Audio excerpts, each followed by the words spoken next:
ولسمشر محمد اشرف غني نن سهار د خوست نړیوال هوایي ډګر د رسمي پرانستي پر مهال دوبۍ څخه راغلو مسافرو ته هرکلی وکړ.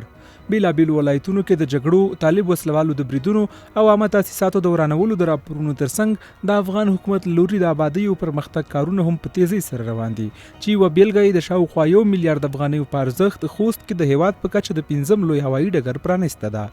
ولسمشر محمد اشرف غني خوست کې یوې لویې ولسي غونډې ته په وینا کې وویل د ځان لپاره هیڅ نه غواړي او ستړیاوې د افغانستان لپاره زغمي. نوموړي زیاته کړه د جګړې د اوږدېدو مسؤلیت د طالبانو په غاړه دی. له طالبانو باید وپوښتل شي چې د چا لپاره جګړه کوي. که افغانستان ورانیږي او افغانان وژل کیږي نو ګټه یې چاته رسیږي؟ د افغانستان د ملکی هوایي چلند ادارې د معلوماتو په اساس د خوست هوایي ډګر د جوړېدا چارې 9 کاله مخکې پیل شوې وي او په 5 پړاوونو کې بشپړې شوې چې د هوایي ټرافیک د کنټرول لپاره مجهز رادار، کنټرول برجونه او د مسافرو تمځای یا مجهز ترمینل سربیره ټول اړین سهولتونه لري.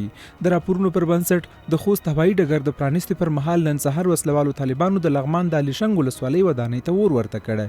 د چارو یو شمېر کارپوهان د هیواد په سختو جنګي حالاتو کې د جګړې او آبادۍ د مدیریت په برخه کې د افغان حکومت او په ځانګړې توګه د ولسمشر محمد اشرف غني هڅې ستایي او وایي حکومتونه تل د رغونې او ولس ته د خیر رسونې په فکر کې وي، خو باغي ترهګرې ډلې د ورانولو او تخریب نه پرته ذهن کې بل څه نه لري. افغان حکومت د افغانستان په مختلفو ولایتونو کې د مخالف وسلوانو د افغانستان د آبادۍ دښمنانو سره په جنګ کې ښکېل لري. د دې ترڅنګ د افغانستان د آبادۍ او ښېرازۍ لپاره د دوی کړنې د ستایلو دي.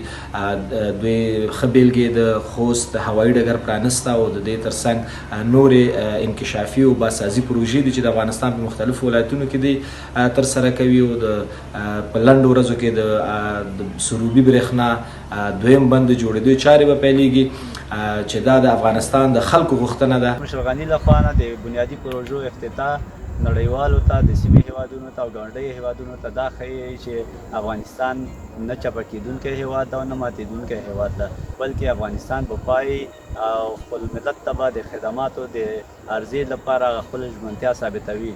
په ټولنیزو رسنیو کې هم ګڼ شمېر افغانانو د خوست د هوایي ډګر د پرانستې د خوښۍ نمانځلو یو ستر کمپاین پیل کړی او په دې هکله زرګونه لیکنې شوي دي. دوی د ولسمشر غني د هڅو او هیوادنۍ مینې څخه مننه کړې چې پر هیواد د وسلوالو طالبانو په نوم د پاکستاني یرغل پر مهال هم د آبادۍ چارې نه ځنډوي او لا یې تیزوي. د خوست هوایي ډګر په داسې مهال پرانستل شو چې د چارواکو د معلوماتو پر بنسټ ټاکل شوي ډیر ژر د سروبي دوهم او دریم بند جوړېدا چارې هم پیل شي چې د 250 میګاواټه برېښنا د تولید ظرفیت لري.